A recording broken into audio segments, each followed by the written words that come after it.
ఇక ఇతను అంటాడు, 9-10 నెలలు అవుతుంది, ఈ పాటికే ఆయనకి నయమై ఉండాలి, ఇంకా నయం అవ్వలేదా అని అడుగుతాడు.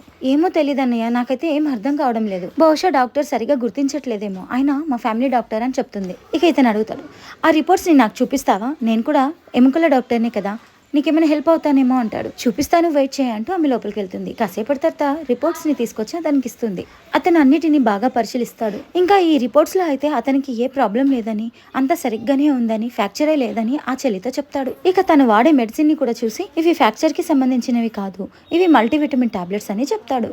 అలా ఎలా జరుగుతుందన్నయ్య, ఆయన గారు 9-10 నెలల నుంచి అసలు నడవడం కూడా లేదు, నీకు నిజంగా సరిగ్గా రిపోర్ట్స్ చూడడం వచ్చు కదా, నువ్వు ఇప్పుడిప్పుడే కొత్తగా డాక్టర్ అయ్యావు కదా, రిపోర్ట్స్ చూడడంలో తప్పైతే జరగలేదు కదా అని అడుగుతుంది. ఇతను, ఈ రిపోర్ట్స్ చూడడం చాలా సులభం, ఒకవేళ నా మీద నమ్మకం లేకపోతే చాలా మంది ఎముకల డాక్టర్స్ ఉంటారు కదా, వాళ్ళని అడిగి తెలుసుకోమని చెప్తాడు. అన్నయ్య, నేను నిన్ను ప్రశ్నించడం లేదు, అనుమానించడం లేదు, కానీ ఇలా ఎలా జరుగుతుందని అడుగుతుంది. తర్వాత ఏం జరిగిందో తెలుసుకోవడానికి ఈ వీడియోకి లైక్ చేసి సబ్స్క్రైబ్ చేసుకొని నెక్స్ట్ పార్ట్ అని కామెంట్ చేయండి.